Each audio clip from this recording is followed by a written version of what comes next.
मन है परे ज्ञान किसे कहते हैं? बोलिए।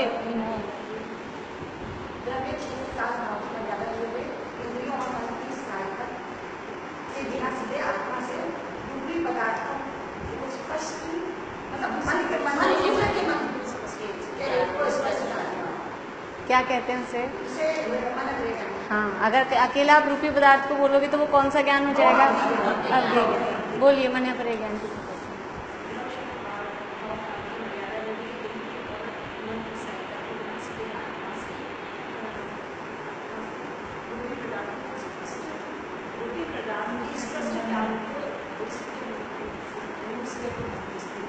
किसे कहते हैं? चलिए अंकल आप बोलेंगे। काल भाव काल भाव की मर्यादा लिए हुए मन और इंद्रियों की सहायता के बिना सीधे आत्मा से दूसरों के मन में स्थित रूपी पदार्थ के स्पष्ट ज्ञान को मन है परे ज्ञान। हाँ, दूसरे के मन में स्थित रूपी, हाँ, अगर रूपी पदार्थ भी आते रहे तो दूसरे के मन की बातों को, किसको होता है ये मन है परे ज्ञान? भावलिंगी मुनिराजों को ही होता है, को ही, नियम से उन्हीं को होगा, उसके अलावा किसी को भी नहीं होगा। ना तो अरहंत भगवान को होगा, न मिथ्यादृष्टि जीवों को होगा, और ना सम्यक दृष्टि गृहस्थों को होगा। शुल्लक जी, एलक जी, माता जी, उनको भी मन है परे ज्ञान नहीं होगा। छठे सातवें गुणस्थानवर्ती जो भावलिंगी मुनिराज हैं, नग्न दिगंबर, माता जी पांचवें गुणस्थानवर्ती होती है। पांचवा गुणस्थान लास्ट है। स्त्री पर्याय में पांचवें गुणस्थान से ऊपर नहीं जा सकते। छठा सातवां गुणस्थान वो नग्न दिगंबर अवस्था में ही प्राप्त हो सकता है। तो केवल भावलिंगी छठे सातवें गुणस्थानवर्ती भावलिंगी मुनिराजों को ही मन है परे ज्ञान होता है। कितने प्रकार का होता है मन है परे ज्ञान? ऋजुमती मन है परे ज्ञान, और बोले रानी आंटी कौन सा? हाँ, और मन है परे ज्ञान किसे कहते हैं? हाँ, पर पूरी परिभाषा बोलनी है।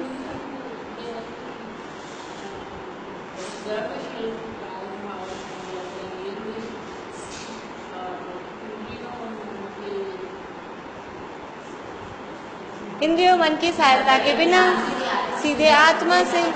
अब बस जो आपने बोला है वो बोलना है। क्या बोलना है? बोलो। बातों को जान लेना, दूसरे के मन में स्थित रूपी पदार्थ को जान लेना, वो मन है परे ज्ञान कहलाता है। आप बोलेंगे।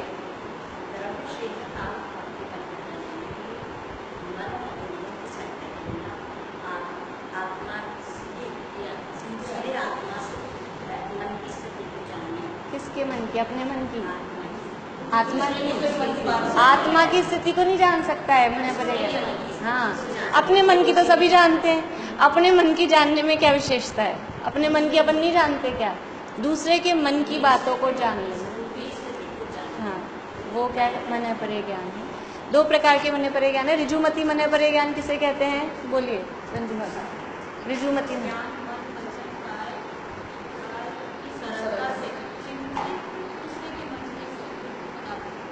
हाँ, जो सरल मन में जाने हुए पदार्थों को जान ले, सरल मन की बातों को जान ले, वो ऋजुमती मन है परे ज्ञान है। और विपुलमती, बोलिए बुआ। विपुलमती, हाँ, मन में से सरल और कुटिल दोनों प्रकार के मन के भावों को जान ले, वो विपुलमती मन है परे ज्ञान कहलाता है। अब यहाँ प्रश्न उठता है, दोनों में अंतर क्या? अपन बता सकते हैं अंतर? सीधा सा अंतर दिख रहा है, वो सरल मन में स्थित बातों को जान रहा है और वो सरल और कुटिल दोनों तरह की बातों को जान रहा है। तो इससे हम ये निर्णय लगा सकते हैं कि विशुद्धता किस में ज्यादा है, परिणामों में विशुद्धता किस में ज्यादा हो सकती है, ऋजुमती में या विपुलमती में? विपुल, हाँ हाँ, क्यों होगी विपुलमती में ज्यादा? हाँ, क्योंकि ज्ञान की जो विशेषता है, जितनी विशेषता है, वो विशुद्धता अधिक होने पर ज्ञान विशेष होता है। ये नियम है।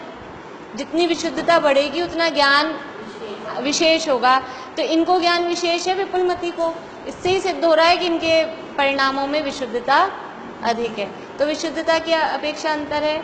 और दूसरा अंतर क्या है यहाँ सूत्र में तो बता ही रहे हैं, पर ऐसे समझ लेते हैं एक बार कि ऋजुमति मन परे ज्ञान, जिनको ऋजुमति मन परे ज्ञान हुआ है वो यहाँ जो अभी सूत्र में बता रहे हैं वो मन परे ज्ञान हुआ और छूट भी जाए, मतलब अपने को मन परे ज्ञान हुआ मुनिराज को ऋजुमति, और वो ऋजुमति मन परे ज्ञान हुआ और कोई जरूरी नहीं कि वो मोक्ष जाए, वो मोक्ष जाना उनका कंपलसरी नहीं है, वो छूट भी सकता है।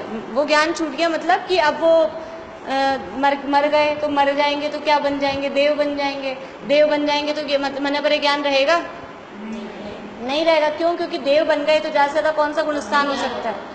हाँ, गुणस्थान कौन सा हो सकता है उनका ज़्यादा से ज़्यादा?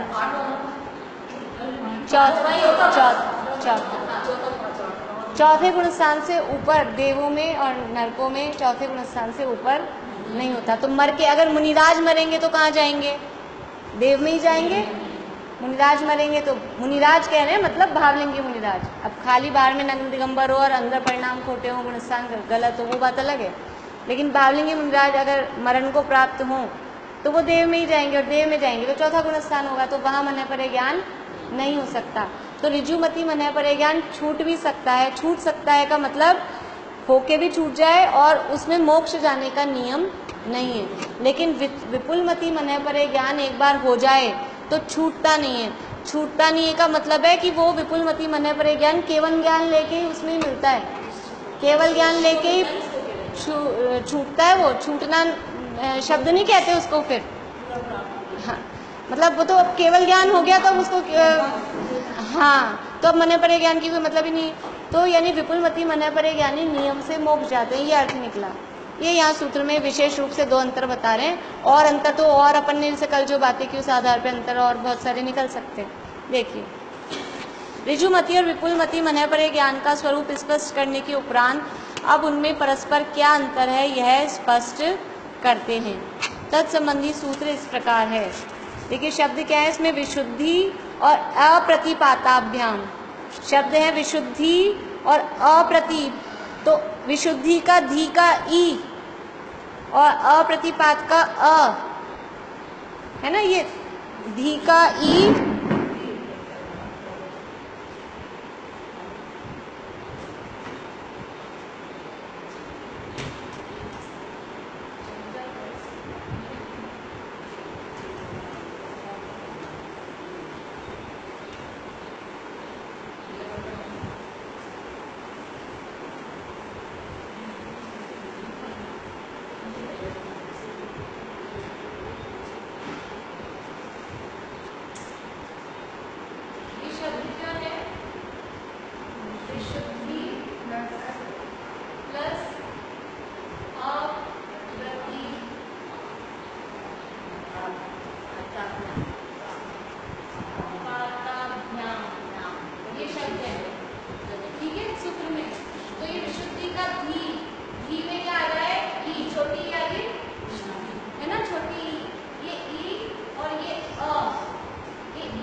में ध्यान लगाया ना, विशुद्ध तो है ही हमने विशुद्धि का द और ये आधा द और ये विशुद्ध है, ये ऐसे शब्द बन जाएंगे। सुनना रहा, विशुद्धि में जो ई है ये संधियों के आधार पे बन जाता है। छोटा ई और अ मिलके आधा ध, और ये आगे मतलब पूरे सूत्रों में ये इस तरह की संधियां आएंगी। तो ये हम मतलब फिर पढ़ते समय ध्यान रखें, इसमें शब्द क्या है? मूल शब्द है विशुद्धि और अप्रतिपात, अ निकल रहा है उसमें से, है ना। तो इसको कैसे पढ़ेंगे? विशुद्ध्य प्रतिपाताभ्याम, विशुद्ध्य प्रतिपाताभ्याम, ठीक है। हाँ, विशुद्ध्य, चलिए बुलवाती हूँ मैं। विशुद्ध्य प्रतिपाताभ्याम तद विशेषः, विशुद्ध्य प्रतिपाताभ्याम तद विशेषः, विशुद्ध्य प्रतिपाताभ्याम तद विशेषः, विशुद्धि और अप्रतिपाताभ्याम मतलब अप्रतिपात की अपेक्षा से तत् यानी उनमें, उनमें यानी किनमें, उनमें यानी किनमें, हाँ ऋजुमती और विपुलमती की बात किसकी चल रही थी पिछले सूत्र में, ऋजुमती और विपुलमती की। तो वहाँ यहाँ तत् का अर्थ क्या है, ऋजुमती और विपुलमती में विशुद्धि और अप्रतिपात की अपेक्षा से ऋजुमती और विपुलमती में विशेषता है। विशेषता का मतलब होता है अंतर, डिफरेंस, ये विशेषता। हाँ, अप्रतिपात का मतलब, प्रतिपात का मतलब होता है गिरना, प्रतिपात पततः वो पेड़ से पत्ता गिरता है, प्रतिपात हाँ छूटना गिरना, ये प्रतिपात। तो अप्रतिपात यानी नहीं गिरना नहीं छूटना। तो ऋजुमती और विपुलमती में विशुद्धि की अपेक्षा से अंतर है और गिरने और नहीं गिरने की अपेक्षा से अंतर है। किसमें विशुद्धि ज़्यादा है, ऋजुमती में अपेक्षाकृत विशुद्धि कम है, विपुलमती में विशुद्धि ज़्यादा है। ऋजुमती मन पर ज्ञान प्रतिपात सहित है, वो गिर जाता है छूट जाता है, लेकिन विपुलमती मन पर ज्ञान अप्रतिपाती है, वो गिरता नहीं है छूटता नहीं है। ये यहाँ दो अंतर बताए हैं, लेकिन हम ये चार अंतर तो हमने निकाल लिए हैं और हम चाहें तो जितना गहराई में पढ़ेंगे उतने ज़्यादा अंतर निकल जाएंगे उनमें, जितना डिटेल उसकी मर्यादाएं, द्रव्य की, क्षेत्र की, काल की, भाव की, जितनी मर्यादा आगे आगे पढ़ेंगे। देखिए, परिणामों की विशुद्धि और अप्रतिपात की अपेक्षा दोनों में अंतर है। एक बार सूत्र बोलिए आप लोग, इधर से चालू करिए।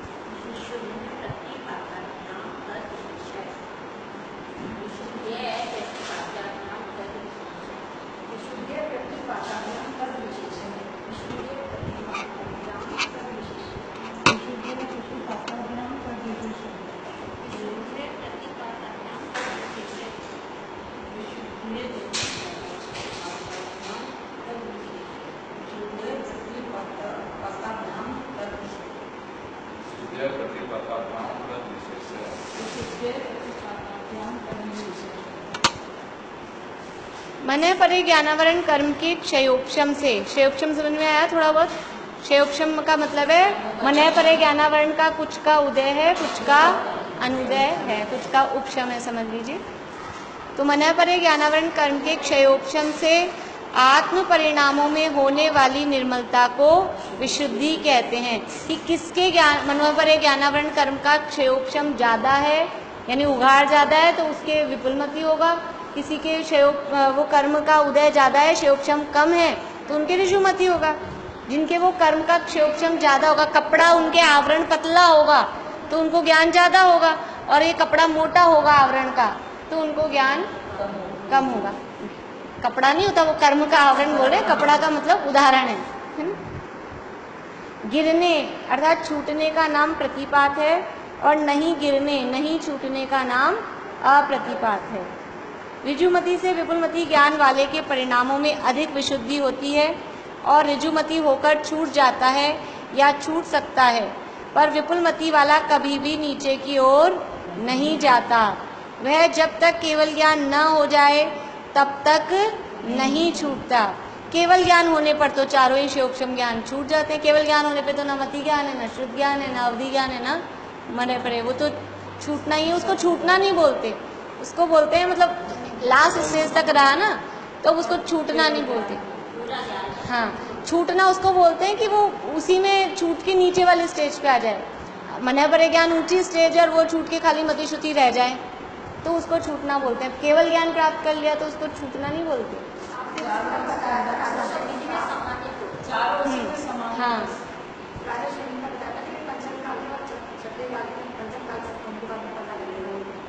क्या? हाँ, छठे काल में नहीं, पंचम काल के अंत में मुनिराज होंगे, उनको ये पता रहेगा कि पंचम काल खत्म होने वाला है, तो छठा काल कहाँ आया उस समय? छठे काल में मुनिराज नहीं होंगे, धर्म भी नहीं होगा, तो वो तो पंचम काल में ही रहे ना, पंचम काल के एंड में, अंत में। छठा काल नहीं चालू हुआ अभी, छठा काल उसके 2-3 साल बाद चालू होएगा।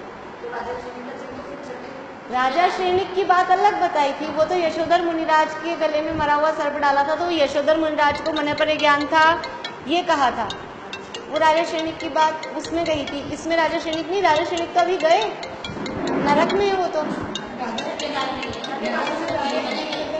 हाँ, नरक से निकल के डायरेक्ट नहीं, अभी ये 21,000 वर्ष का पंचम काल ये पूरा खत्म होगा, फिर 21,000 वर्ष का छठा काल खत्म होगा, फिर वापस 21,000 वर्ष का छठा काल आएगा, फिर वापस 21,000 वर्ष का पंचम काल आएगा। ये 84,000 वर्ष बीतेंगे, तब चौथा काल चालू होगा, तब वो निकल के पहले तीर्थंकर बनेगा।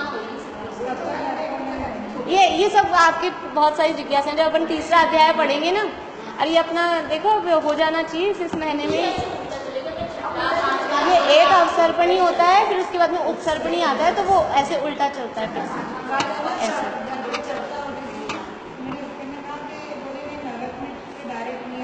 नहीं, अगली 24 के मैक्सिमम तीर्थंकर नरक से निकल के आने वाले हैं, डायरेक्ट तीर्थंकर बनेंगे, डायरेक्ट बनेंगे, ऐसा नहीं।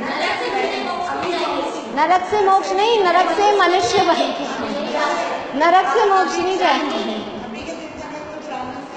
हाँ, अभी वाले सारे तीर्थंकर स्वर्ग से आए हैं, अगली 24 के तीर्थंकर नरकों से आए हैं वहाँ, पर मनुष्य के बिना मोक्ष नहीं हो सकता। नरक से डायरेक्ट जाने का मतलब यह है कि नरक से डायरेक्ट मनुष्य बनेंगे, ऐसा नहीं होगा नरक से निकल के मनुष्य बनेंगे फिर देव में जाएंगे फिर आएंगे, ऐसा नहीं होगा। वो उसको डायरेक्ट बोलते हैं, उसको डायरेक्ट बोलते हैं। देखिए इस तरह अभी अपन ये पहला जो पहला तसल्ली से पढ़ लेगा ना, उसको दूसरा अध्याय तो ऐसा लगेगा बहुत सरल है। इसके बाद सरल आने वाले हैं, इसके बाद आपको 8 अध्याय तक सरल आने वाले हैं। 7 तक तो बहुत सरल है, 8वां थोड़ा सा लगेगा, हो सकता है किसी को थोड़ा बहुत, और थोड़ा बहुत 9वां आधा सरल है, आधा थोड़ा सा कठिन लगेगा। बाकी अब सरल ही सरल आने वाला है, पहला थोड़ा सा हो जाए, हाँ फिर सरल ही सरल है बातें। इस तरह यह सुनिश्चित हुआ कि केवल ज्ञान होने के पहले नहीं छूटना ही अप्रतिपात है, और केवल ज्ञान नहीं होने पर भी छूट जाना वो प्रतिपात है। यानी वो जो ज्ञान आपको हुआ, वो ज्ञान होने के बाद अगर केवल ज्ञान हो गया तब तो बोलेंगे अप्रतिपात, और वो ज्ञान जो आपको हुआ था और वो ज्ञान होके वो छूट के केवल ज्ञान नहीं हुआ तो उसको बोलेंगे प्रतिपात। प्रतिपात अगर केवल ज्ञान नहीं हुआ और जो ज्ञान मिला था वो और गया तो उसको बोलेंगे प्रतिपात, और जो ज्ञान मिला था वो ज्ञान छूट के केवल ज्ञान हो गया तो उसको बोलेंगे अप्रतिपात। किसे बोलेंगे अप्रतिपात? अप्रतिपात, हाँ जो होके छूटे नहीं, केवल ज्ञान ही हो, केवल ज्ञान ही हो, उससे नीचा नहीं हो। जितना हमको मिल गया उससे नीचे नहीं जाएं, उससे ऊपर ही जाएं, वो है अप्रतिपात। और जितना हमको मिल गया उससे नीचे चले गए तो वो कहलाएगा प्रतिपात। हाँ बस सरल सी बात है, कुछ कठिन नहीं है, कुछ कठिन नहीं है। इस प्रकार विपुलमति अप्रतिपाती है और ऋजुमति प्रतिपाती ज्ञान है। विपुलमति मन परे ज्ञान तद्भव मोक्षगामियों के ही होता है, पर ऋजुमति मन परे ज्ञान तद्भव मोक्षगामी के भी हो सकता है और उन्हें भी हो सकता है जो तद्भव मोक्षगामी नहीं है।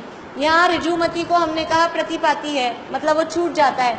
इसका मतलब ये नहीं कि जिनको ऋजुमति मन परे ज्ञान हो गया उनको मोक्ष नहीं हो सकता, उनको केवल ज्ञान नहीं हो सकता, ऐसा नहीं है। जिनको ऋजुमति मन परे ज्ञान है उनको मोक्ष हो भी सकता है और नहीं भी हो सकता है, लेकिन जिनको विपुलमति मन परे ज्ञान है उनको तो मोक्ष होगा ही होगा उसी भाव से।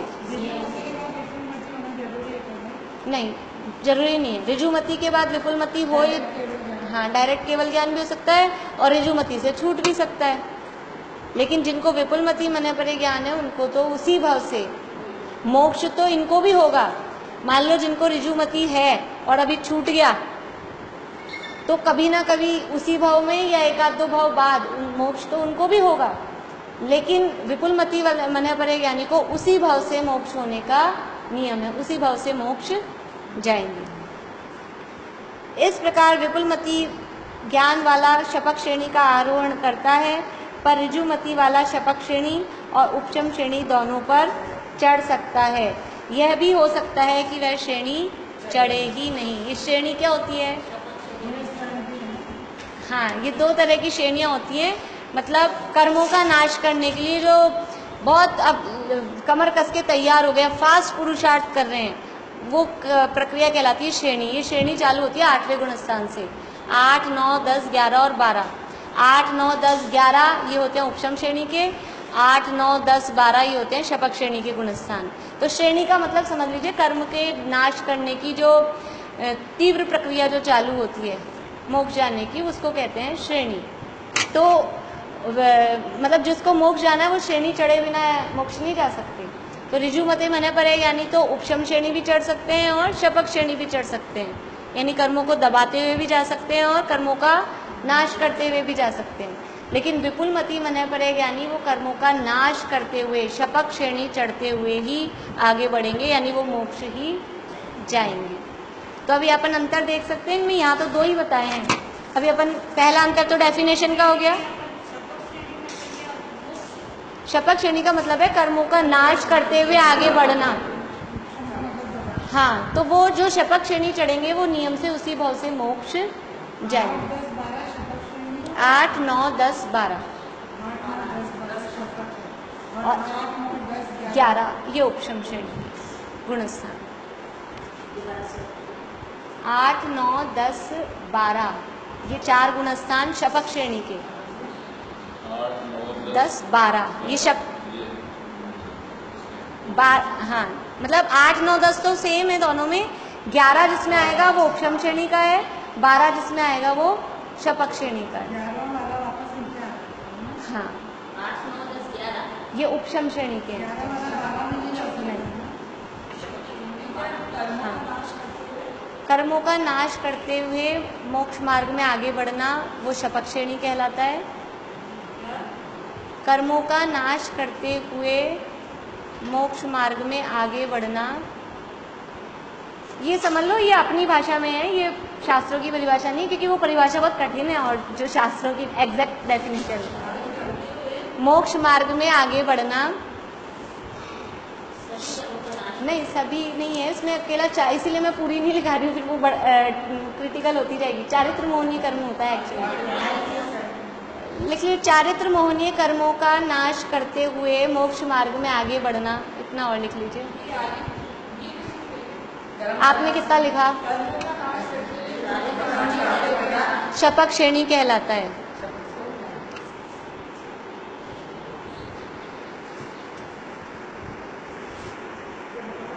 अभी कर्मों का लिखा है ना आपने शुरू में, उसके आगे एरो बना के चारित्र मोहनीय, बस इतना और लिख लीजिए। तो चारित्र मोहनीय कर्मों का नाश करते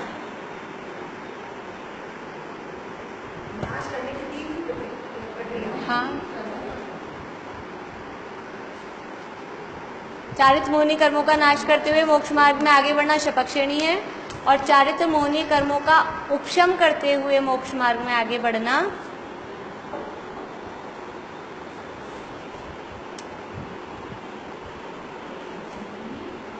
कर्म का उपशम करते हुए,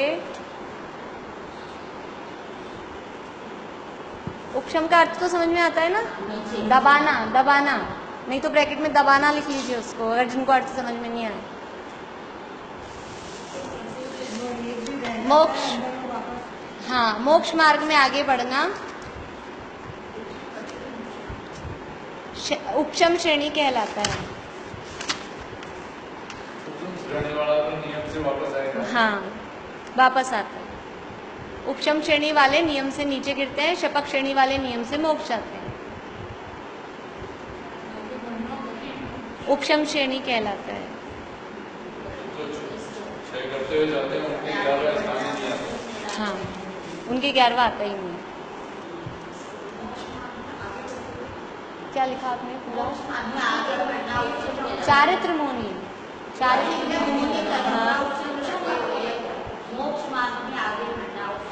उपशम श्रेणी, श्रेणी उपशम श्रेणी कहलाता है। ये नियम से नीचे गिरते हैं, वही इसको अपन इन शब्दों में कहें कि उपशम श्रेणी वाले प्रतिपाती होते हैं, शपक श्रेणी वाले अप्रतिपाती होते हैं, यहाँ वाली लैंग्वेज में अपन कहें तो। शपक श्रेणी वाले नियम से मोक्ष जाते हैं।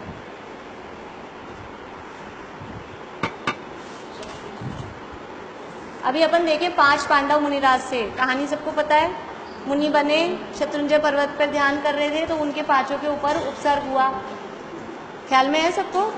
5 पांडव मुनिराजों पे शत्रुंजय पर्वत पर आत्मा का ध्यान में लीन थे मुनिराज, तो उन पर दुर्योधन के भांजे ने उपसर्ग किया, गरम गरम लोहे के आभूषण बना के पहनाए।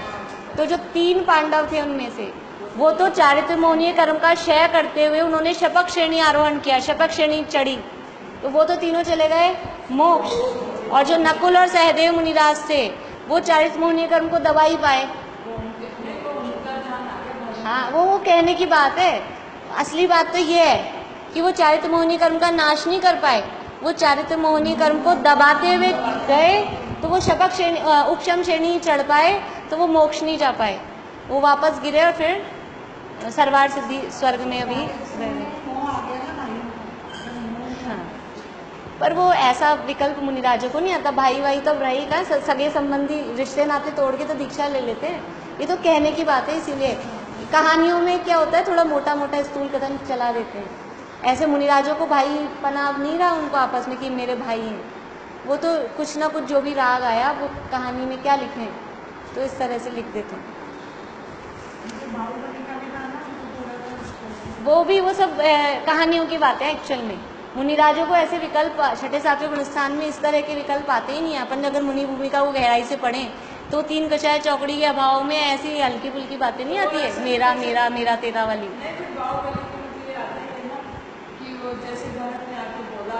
अब ये निमित्त नैमित्तिक संबंध है कि जैसे वो झुके और वैसे उनको हो गया, इसलिए कहानियां प्रथमान योग में स्थूल कथन चलते हैं।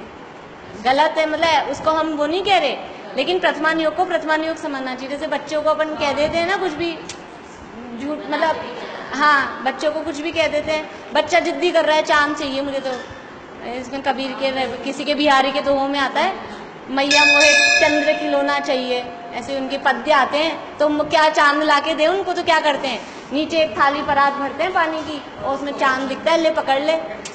ऐसे वो प्रथमान योग के ऐसे बच्चों वाले कथन उसमें होते हैं, तो उसको हमको समझना चाहिए कि वास्तव में उस भूमिका में ऐसे इस तरह के राग आते नहीं है वास्तव में। हाँ,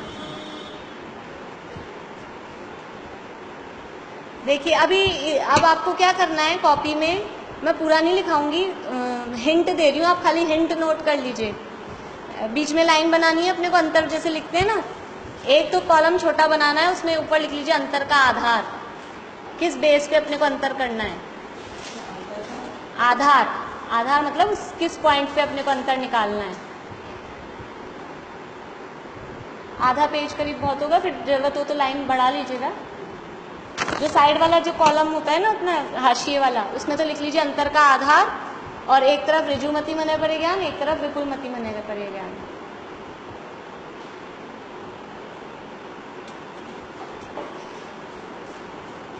मैं आपको अंतर के आधार बता रही हूँ, उस आधार पे अंतर आपको लिखना है इसमें अपनी अपनी कॉपियों में। पहला पॉइंट आएगा परिभाषा।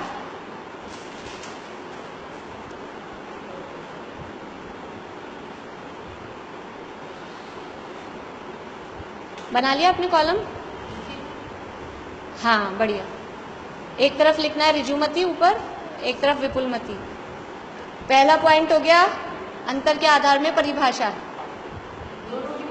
दोनों की परिभाषा लिखनी है तो अंतर बन जाएगा। अभी नहीं लिखना, बाद में लिखना। अभी फिर अब वो कितनी जगह लेगा वो आप देख लेना, इसलिए अभी आप चाहे पेंसिल से या पॉइंट्स वो अंतर के आधार के अलग से लिख लीजिए। फिर दूसरा पॉइंट बनेगा विशुद्धि,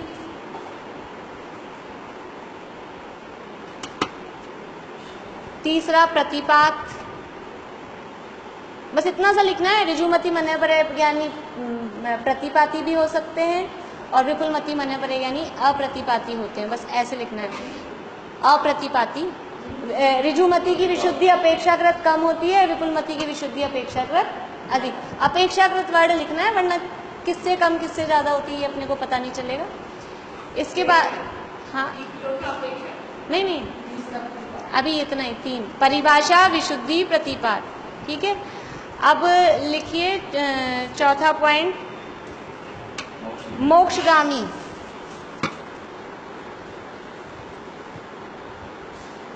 तो मोक्षगामी का मतलब है तद्भव मोक्ष। हाँ हाँ, उसी भाव से जा भी सकते हैं और नहीं भी जा। ये यहाँ ये जो पैराग्राफ लिखा है ना आपका सेकंड लास्ट, ये पैराग्राफ लिखना है इसमें पूरा। सेकंड लास्ट जो पैराग्राफ है ना अपना, वो इसमें आएगा। फिर उसके बाद में श्रेणी, तो वो लास्ट वाला पैराग्राफ आ जाएगा।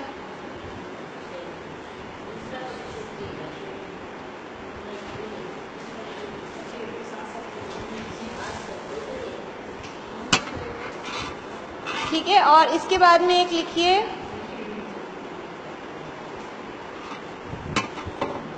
ज्ञान की मर्यादा।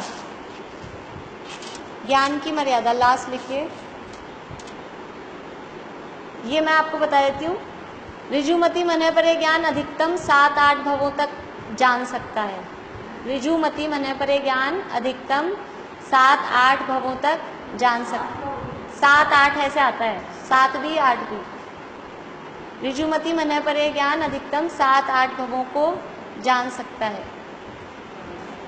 और विपुलमति भवों को जान सकता है।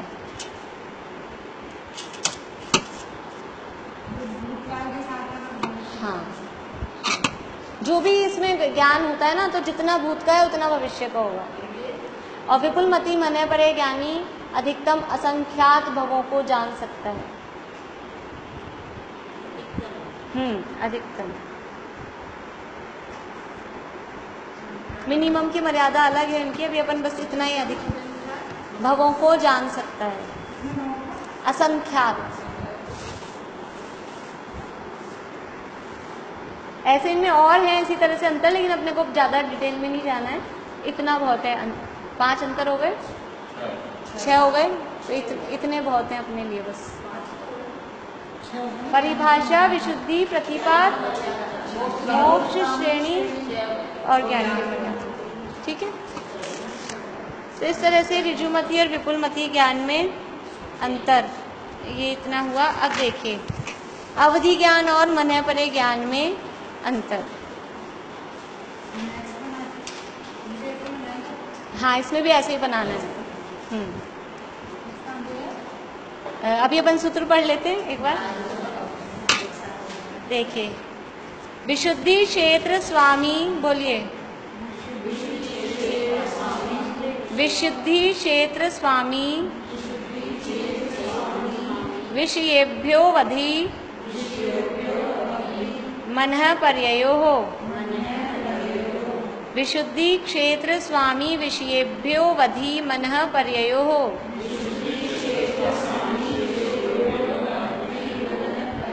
ये जो अ है ना, ये साइलेंट है, इसको प्रोनाउंस नहीं करते हैं। विशुद्धि क्षेत्र स्वामी विषयेभ्यो वधि मनः पर्ययोः।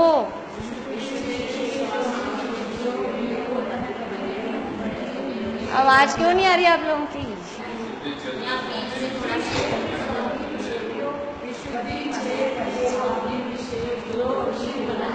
रुके। विशुद्धि क्षेत्र स्वामी विषयेभ्यो वधि मनः पर्ययोः।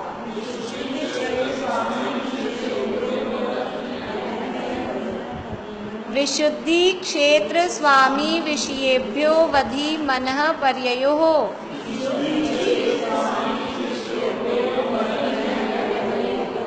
अब इसमें 4 आधार पे अंतर बताया सूत्र में। विशुद्धि के आधार पे, क्षेत्र के आधार पे, स्वामी के आधार पे और विषय की अपेक्षा।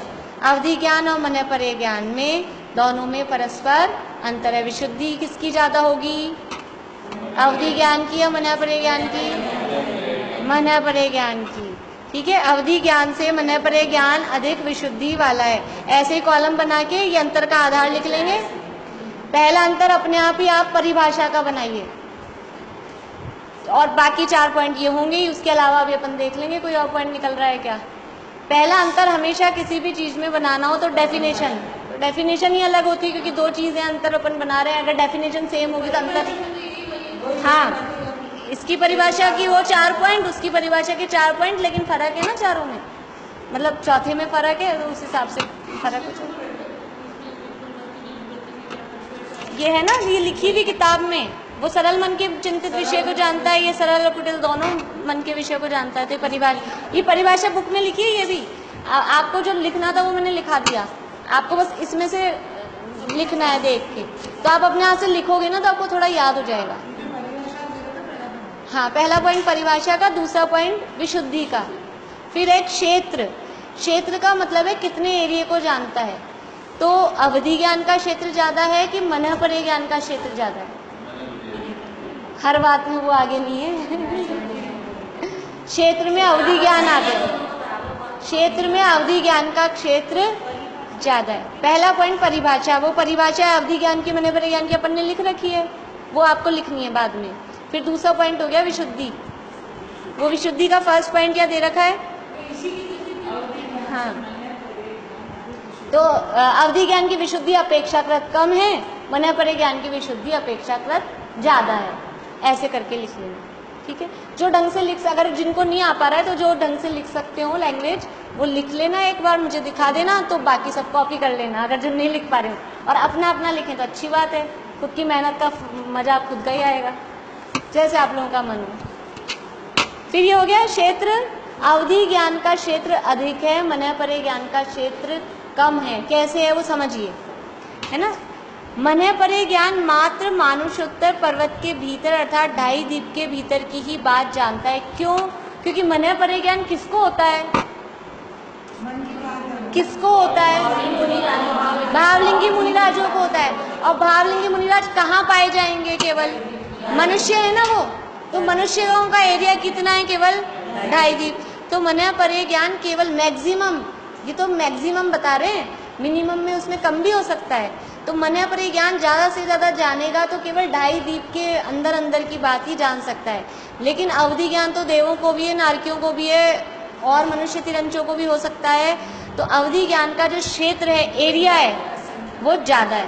तो अवधि ज्ञान का क्षेत्र ज्यादा है, मन परे ज्ञान का क्षेत्र कम है। भले आप क्षेत्र नहीं लिखें तो भी ज्यादा और कम की अपेक्षा, पर समझ लिया ना हमने कि उसका ज्यादा क्यों है और उसका कम क्यों है।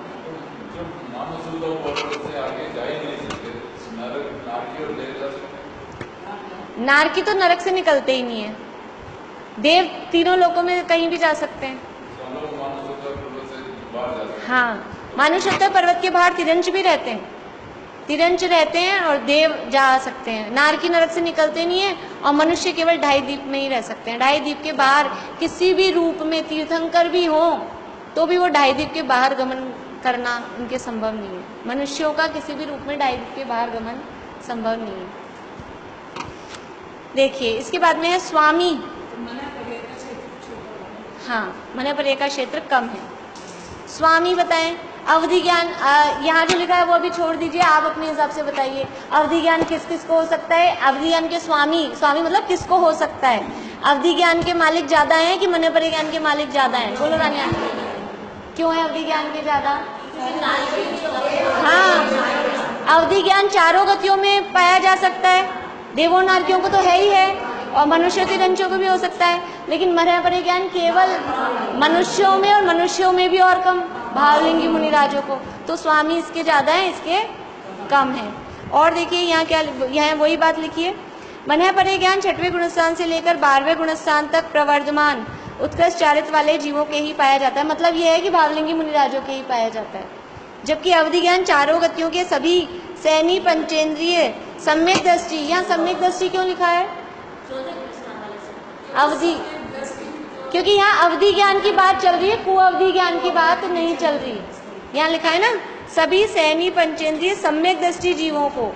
तो हमने तो कल ये पढ़ा था कि सभी देवों और नारकियों को अवधि ज्ञान होता है। तो वो जो अवधि ज्ञान मिथ्या दृष्टियों को अगर होता है तो उसको बोलते हैं कुअवधि ज्ञान। और यहाँ बात चल रही है वो अवधि ज्ञान मतलब सम्यक अवधि ज्ञान की बात चल रही है, इसलिए यहाँ सम्यक दृष्टि शब्द लिखा है। देखिए नीचे लिखा है विभंग अवधि या कुअवधि ज्ञान चारों गति वाले सैनी पंचेंद्रियों को हो सकता है, वो बात ले ली। अब विषय देखिए, विषय मतलब किसको जानेगा? अवधि ज्ञान ज्यादा जानेगा या मन परे ज्ञान ज्यादा जानेगा?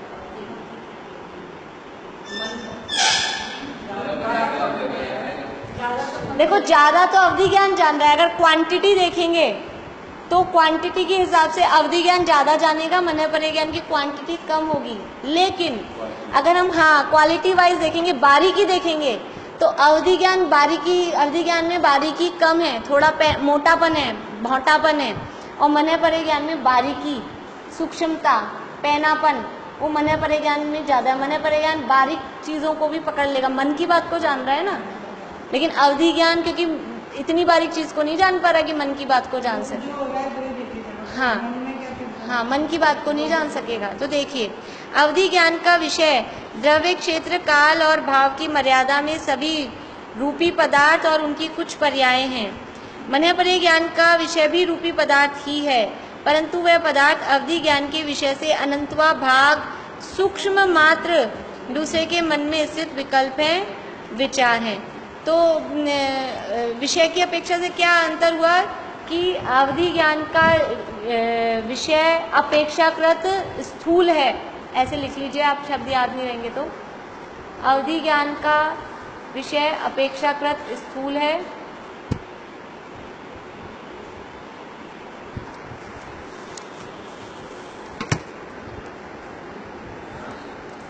अवधि ज्ञान का विषय अपेक्षाकृत स्थूल है, और मन परे ज्ञान का विषय अवधि ज्ञान के विषय से अनंतवा भाग सूक्ष्म है। मन परे ज्ञान का विषय अवधि ज्ञान के विषय से अनंतवा भाग सूक्ष्म है, के विषय से अनंतवा भाग सूक्ष्म है, या फिर अकेला सूक्ष्म में लिख लीजिए, अनंतवा भाग भी नहीं लिखें तो कठिन हो जाए। मन परे ज्ञान का विषय अवधि ज्ञान के विषय से सूक्ष्म है, ऐसे कर लीजिए। हाँ, ये जल्दी याद हो जाएगा। चलिए, और जो विशेष बात